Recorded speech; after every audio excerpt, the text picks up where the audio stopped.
Berjumpa lagi dengan program Bincang Bola Persembahan Jawa Pos, dan kali ini kita akan membahas terkait Timnas Indonesia, baik Timnas Senior maupun Timnas U23. Dan seperti biasa, saya tidak sendiri, saya ditemani rekan setia saya, jurnalis jawapos.com, Bung Dimas Ramadan. Salam sepak bola, Bung Dimas. Salam sepak bola. Oke, gimana kabarnya? Alhamdulillah baik. Oke, Bung Dimas, pekan lalu Timnas Indonesia, Timnas Senior, baru saja menjalani FIFA Matchday, laga uji coba melawan Taiwan dan Lebanon. Itu adalah untuk persiapan Oktober nanti dalam putaran keempat kualifikasi Piala Dunia zona Asia. Tentunya ini sebuah hal yang harus dilakukan juga ya bagi pelatih Patrick Kluivert dan juga jajarannya dan juga pemain-pemain timnas. Dan kalau melihat hasilnya memang ketika melawan Taiwan kita menang dengan telak ya, 6-0. Kemudian di pertandingan berikutnya sayang sekali kita tidak bisa mencetak gol. Iya, hasilnya 0-0. Sama kuat ya. Melawan tim yang memang dari Timur Tengah ya. Iya, Timur Tengah dan secara level memang sama ya. Beda jauh Lebanon, 0-0. Nah dari dua pertandingan itu, Bung Dimas, seperti apa yang bisa digambarkan lah? Maksudnya bagaimana nanti persiapan kita untuk menghadapi Irak dan Arab Saudi dalam kualifikasi Piala Dunia 2026 putaran keempat. Karena kan kita harus bisa juara grup ya untuk bisa lolos langsung. Dan kita bermain di kandang Arab Saudi. Betul. Seperti apa, Bung Dimas? Ya, kalau misalkan memang melihat hasil kemarin dan permainan ya, kalau kita lihat memang ini Patrick Kluivert sengaja menggunakan dua ini untuk coba-coba ya. Coba-coba strateginya, coba-coba pemain-pemain yang ada. Karena mungkin dari 28 nama, hampir semua main ya mungkin ya. Dari 28 yang dipanggil ya? Mungkin kecuali Hernando sama si Nadio ya. Karena kiper kan tetap selalu si Emil Laudero. Di lawan Taiwan dan Lebanon juga dia main full ya. Betul. Kecuali itu, sementara sisanya kan kalau kita lihat kayak di waktu lawan Taiwan ini kan paling berasa banget tuh rotasinya. Seperti kayak kita lihat Beckham main, Mark Locke main, bahkan Jordi Amat yang selama ini mungkin selalu dipanggil tapi mainnya jarang kan. Dan Jordi diduetin sama Rido, terus juga ini ada Shane, Sandi itu yang jarang-jarang main juga tapi akhirnya ternyata dapat kesempatan. Ini memang kelihatan banget coba-cobanya, dan ketika melawan Taiwan memang ya kualitasnya memang kita memang sudah di atas ya. Beda kelas ya. Beda kelas ya. Jadi walaupun kita pakai pemain yang istilahnya jarang dapat menit bermain, tapi kelihatan tuh padunya. Dan juga di sini kelihatan juga Kluivert ini mulai coba pakai formasi 4 back ya. Ini 4 yang back berarti 4-3-3 ya. Iya, bisa antara 4-4-2 atau ini, cuma memang kadang mobile sih, bisa jadi ke 3 back juga seperti biasa. Tapi memang kayaknya ini mulai ada keberanian. Karena biasanya kan kita kalau itu makanya itu Justin Hapner, Jay sama Rido ya. Ini kemarin Rido dengan Jordi yang memang udah duetnya di Persija kemarin selama ini udah bagus. Jadi emang itu perubahannya terasa banget. Ya bener, balik ke lagi kualitas, karena seorang Jordi bisa golin, Mark Locke golin, bahkan Klok MOTM ya. Man of the match. Terus juga yang lainnya Eliano akhirnya bikin gol pertama ya. Eliano Reinders akhirnya bikin gol pertama buat timnas.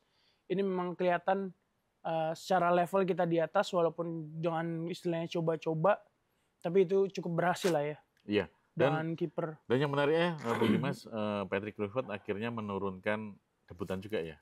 Iya. Miliano Jonathan. Ya, Miliano Jonathan yang dibilang bule Depok ya.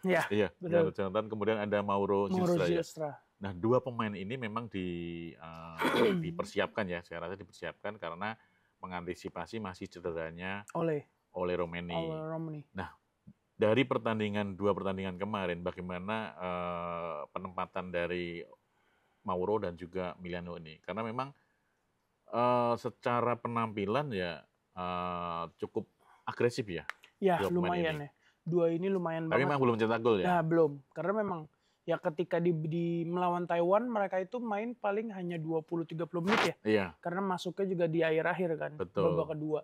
Terus sementara yang ketika melawan Lebanon. Itu memang agak berat. Cuma memang kita bisa lihat ya waktu Mauro lah. Contoh pas ketika lawan Taiwan tuh, dia sebenarnya hampir mencetak gol ya. Kalau nggak kena dianulir Iya, dari sundulannya. Terus betul. juga si Miliano pergerakannya juga lumayan, bahkan juga ketika lawan Lebanon juga berapa kali kan pergerakan-pergerakannya Mm, di sebagai winger memang ya ini sih yang dibutuhkan ya. Cuma mungkin untuk lini depan ini Mauro masih muda juga ya. betul. Dibandingkan Ole mungkin lebih matang Ole, cuma memang ya itu sih ya, buat amunisi tambahan itu akan terasa, tapi rasanya memang mereka yang akan dipercaya buat menggantikan Ole sih nanti. Iya.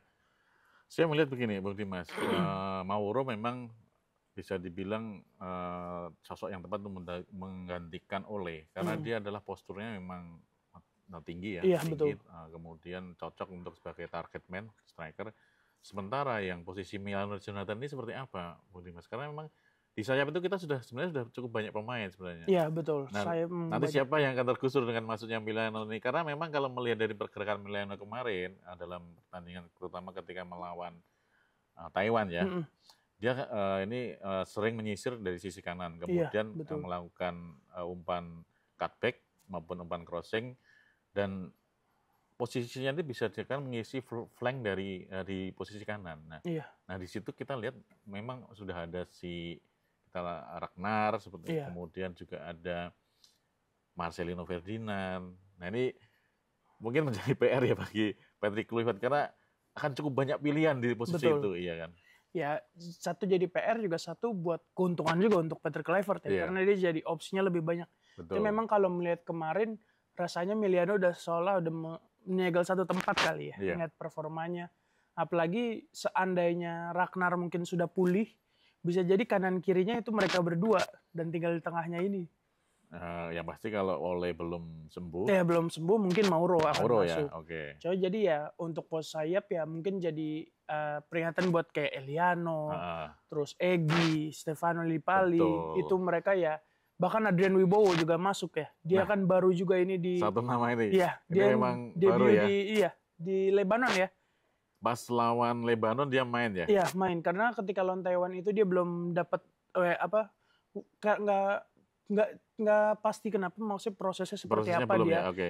Tapi memang ketika lawan Taiwan katanya butuh waktu lagi berapa hari dan akhirnya bisa terwujud di lawan Ketika lawan Lebanon. Lebanon ya. Dan Lebanon dia itu masuk kalau nggak salah babak kedua ya. Iya. Di berapa dua sama seperti Miliano dan Mauro Oke. di awal.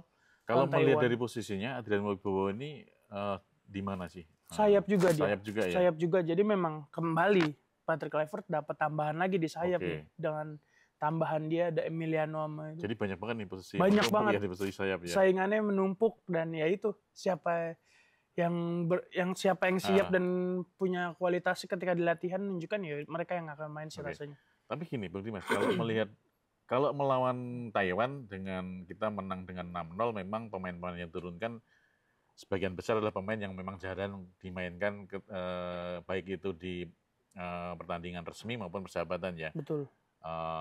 Di situ ada juga pemain-pemain mungkin setidaknya ini menjadi gambaran ketika melawan Lebanon tim utama ya bisa dibilang seperti itu ya dimainkan. Nah apakah tim yang ketika melawan Lebanon ini nanti akan menjadi gambaran formasi maupun susunan pemain yang dimainkan ketika melawan Irak dan Arab Saudi pada Oktober nanti? Kemungkinan besar kayaknya sepertinya seperti itu ya. Karena ya kita tahu ketika lawan Lebanon ini mungkin perubahannya juga ada banget ya. Ketika Kevin Dix yang biasa bersaya di sayap kanan, betul, dia akhirnya menjadi duet dengan Jay Izzes. Sedangkan Rido akhirnya dicadangin, dan pada kemarin itu kalau Justin Hapner ya kalau nggak salah sakit makanya dia absen. Jadi opsinya Izzes dan Dix, dan kemarin secara penampilan nggak jelek juga, memang bagus juga ya, kualitas back Serie A dan Bundesliga nggak bisa bohong ya itu. Betul. Dua itu, dan di kirinya ini ada Dean James dengan Jakob Sayuri. Ini dua juga pergerakannya oke. Dan Kelvin Verdong nih agak maju ke depan ya, dia ke belakang pertahanan, tapi ketika diserang ini jadi bisa dapat 3 back kita ya, karena Kelvin juga bisa sebagai back tengah juga, ya. back tengah juga bisa. Jadi memang kayaknya rasanya sejauh ini emang itu yang pengen dicari lah buat diramu oleh Patrick Kluivert di lini belakang ini, dan kemarin juga terbukti lumayan solid sih ya. Iya. Jadi ya kalau itu menurut kita ya, melihatnya gimana mungkin nggak tahu kalau pemirsa melihatnya seperti apa. formasi lawan Lebanon cocok apa enggak, tapi rasanya kayak kemungkinan itu ya buat pakemnya untuk melawan Arab Saudi dan Irak Irak nanti. Iya, mungkin pemirsa setia Jawa Pos bisa memiliki gambaran lainnya terkait susunan pemain nanti untuk melawan Irak dan juga Arab Saudi. Dilihat dari 2 pertandingan FIFA Matchday Timnas Indonesia ketika melawan Taiwan dan Lebanon. Betul. Memang ya ini adalah ujian juga ya bagi Patrick Kluivert dengan semakin banyaknya pemain, ya semua pemain berkualitas sekarang ya. Betul. Tidak ada pemain yang bisa dikatakan pemain yang biasa saja, karena tinggal bagaimana meramu skuad yang terbaik, pemain-pemain yang terbaik ketika melawan Arab Saudi dan juga Irak. Nah, terkait dengan ini, Bung Dimas, saya melihat gini, ketika melawan Lebanon kita gagal mencetak gol, skor 0-0. Tapi kita sebenarnya memiliki banyak peluang. Betul, itu masalah juga. Dan saya dalam komentarnya, Ketua PSSI kita, Erick Thohir, menyoroti terkait dengan finishing touch atau penyelesaian akhir. Nah, seperti apa sih Bung Dimas permainan kita ketika lawan Lebanon? Memang kita kurang ya dalam penyelesaian akhir itu. Ya, memang kelihatan lah ya dari skor dan juga bahkan statistik kalau nggak salah kita nggak punya shot on target ya. Oh iya. Dari sayang mungkin 11-10 apa nggak ada satupun yang benar-benar on target, dan sedangkan Lebanon yang mungkin hanya 2 atau 3 nge-shoot, tapi 1 ada peluang emas yang untungnya kita masih bisa digagalkan sama Emil Audero. Ini memang jadi kelihatan banget nih masalah nyata kehilangan Ole itu berasa banget di lawan Lebanon kemarin nih. Mauro mungkin karena masih baru, juga belum terlalu nyetel, juga belum yang lain-lain. Tapi harapannya semoga ini bisa jadi PR ke depan sih dari Patrick Kluivert buat membenahi ini. Karena ya ketika kita nggak bisa mencetak gol akan sulit kan. Tentunya apalagi cuma mengandalkan bertahan. Yang Arab Saudi dan Irak juga ketika di September ini, bulan ini juga lumayan juga ya. Karena mereka itu ternyata ikut juga FIFA Matchday, dan Arab ini main di Republik Ceko, Eropa. Dia menang lawan Makedonia Utara itu 2-1, lalu juga menahan imbang tuan rumah Ceko 1-1. Wah, lumayan juga hasilnya. Lumayan juga. Itu dari Arab Saudi. Dan di Irak itu baru juara Kings Cup ya, Piala Raja di Thailand. Melawan Thailand ya? Iya. Ini menang lawan Hong Kong dan menang lawan tuan rumah Thailand juga 1-0.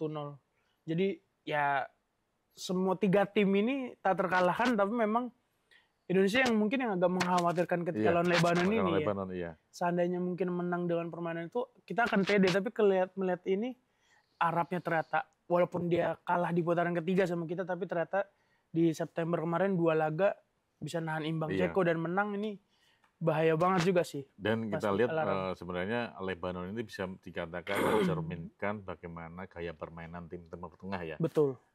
Gaya permainan dari Arab Saudi dan juga Irak mungkin tercermin dari laga melawan Lebanon ya. Lebanon ini. Nah, lawan Lebanon kita gagal mencetak gol, hanya meraih hasil imbang 0-0.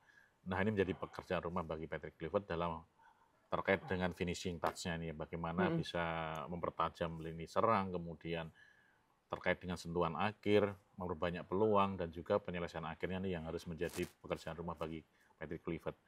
Dan juga sebenarnya kita sudah memiliki gambaran nih, Bung Dimas. Biasa menghadapi tim Timur Tengah, bagaimana gaya bermain mereka, kemudian drama-drama yang terjadi kan seperti itu kan ya. Mungkin ini menjadi ya nanti bisa diantisipasi lah ketika kita melawan Irak dan Arab Saudi.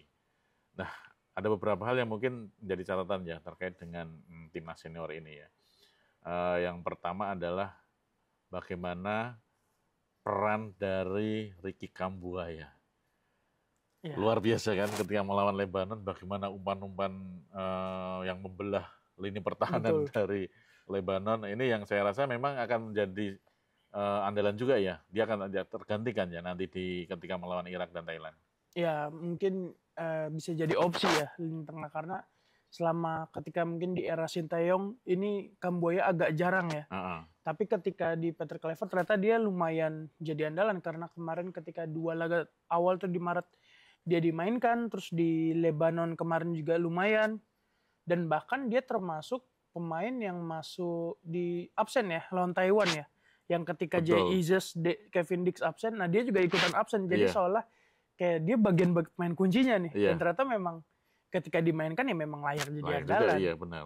Jadi emang ya jadi senjata baru sih ini dari Patrick Kluivert. Betul. Timnas. Dan mungkin kalau saya bisa bilang gini, ketika tim yang ketika melawan Lebanon itu dimainkan lawan Taiwan, mungkin gol yang tercipta bisa lebih dari 6 gol ya. Betul. Bisa jadi kan? Bisa jadi. Iya, karena tim utama bermain lawan Lebanon. Nah, terlepas dari itu memang kita berharap bahwa apa yang dihasilkan oleh timnas Indonesia, terutama tim senior, melawan hasil uji coba melawan Taiwan dan juga Lebanon bisa menjadi bekal bagi Jait Sets dan kawan-kawan ketika menghadapi putaran keempat kualifikasi Piala Dunia Zona Asia pada Oktober nanti ya. Betul. Melawan Irak dan Arab Saudi. Karena kita hanya melakoni 2 laga dan juara grup yang dipastikan lolos langsung, sementara runner up akan saling bertemu. Betul. Untuk memberikan satu di putaran kelima dan itu menjadi tiket playoff yang mungkin lebih panjang lagi ya. Iya. Karena akan menghadapi tim-tim lain dari benua lainnya. Betul. Oke. Nah, kita kemudian lanjut ke ini, Bung Dimas, timnas U23. Sayang sekali ya. Ya ini juga bagian Gimana mengecewakan juga. Lebih mengecewakan ya, karena kita tuan rumah di grup J. Jadi kemarin tuh ada kualifikasi Piala Asia U23 di Sidoarjo ya. Tuan rumahnya kita melawan tuh 3 tim, Laos, Makau, dan juga Korea Selatan. Iya. Dan sayangnya hasilnya tidak menyenangkan ya. Karena kita gagal lolos ke Piala Asia. Karena cuma 4 poin, kita jadi runner up. Kemenangan lawan Makau ya. Makau 5-0. Tapi di laga perdana ini benar-benar sangat mengecewakan karena kita 0-0 melawan Laos. Yang ingin saya highlight ketika melawan Laos, kenapa kita hanya 0-0 gitu loh. Ya, ini juga parah ya. Mungkin ya. Bisa dibilang parah sih ini. Nah, kalau dari susunan pemain Gerard Van Lambert ketika melawan Laos ini seperti apa sih? Kenapa hanya bisa 0-0 nih loh? Apa yang terjadi sebenarnya ini?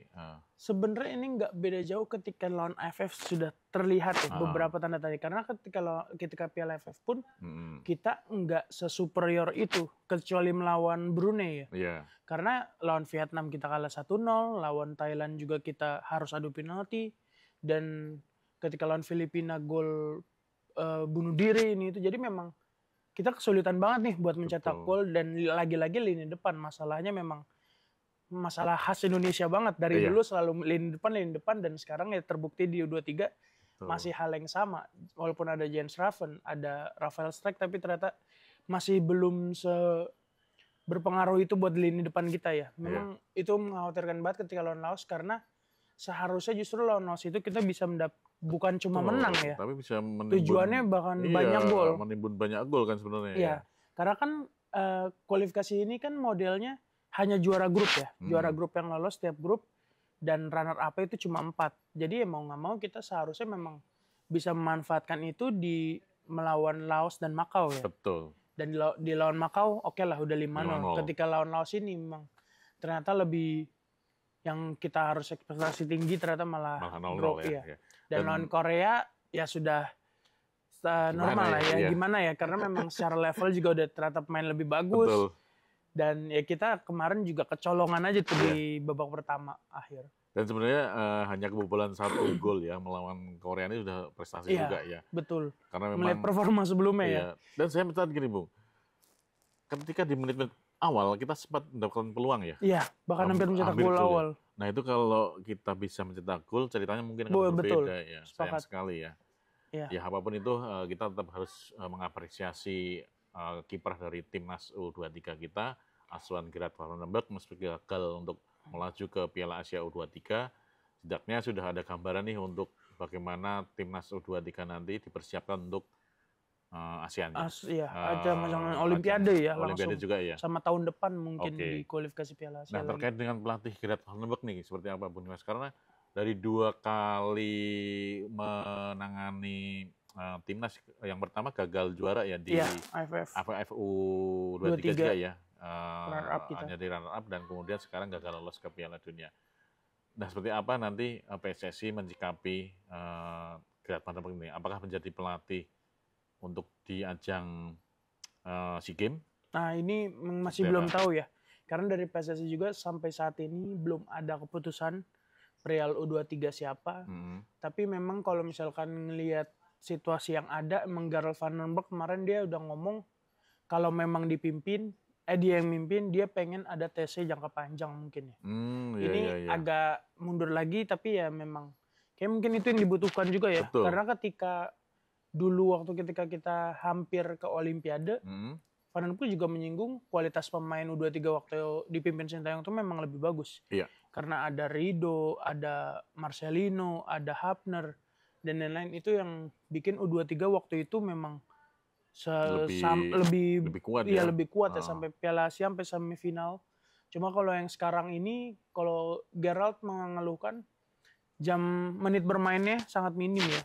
Tapi itu memang masuk akal karena kalau kita lihat beberapa pemain andalan kayak Donitri dan Rehan Hanan di Persija aja mereka andalan, tapi di Persija sejauh ini malah lebih banyak justru yang lain ya, Arliansyah dibanding mereka. Di klub ya. Kesempatan di klub juga masih kurang. Itu yang dikeluhkan juga sama Gerald Van den Berg. Jadi mungkin dia menginginkan tes jangka panjang setidaknya mungkin secepatnya lah ya. Tapi ya itu jadi masalah juga karena satu sisi liga terus berjalan kan. Betul. Ya, tapi ya kita tetap harus mengapresiasi ya Bung Dimas perjuangan dari timnas U23, bagaimana mereka sudah bersusah payah dengan menunjukkan permainan terbaik di lapangan, mungkin hasilnya memang di luar ekspektasi dari pencinta sepak bola tanah air ya. Kita terus dukung timnas U23.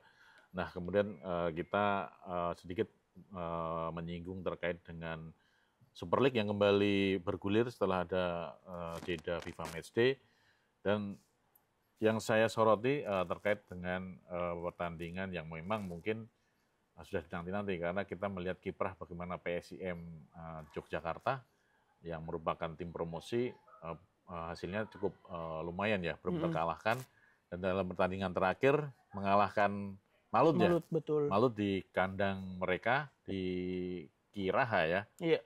Ini prestasi yang luar biasa saya rasa karena memang jarang sekali tim dari luar yang bisa menang di Kiraha, dan PSIM yang merupakan statusnya tim promosi bisa menang 2-0 di sana, dan pada pekan berikutnya mereka melawan Borneo FC.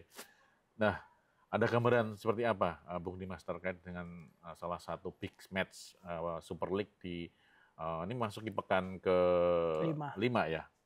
Ya untuk PSIM memang ya mungkin terakhir kita juga bahas di Super League. Ini memang udah kelihatan ya PSIM ini termasuk salah satu tim promosi yang justru dengan rapor terbaik.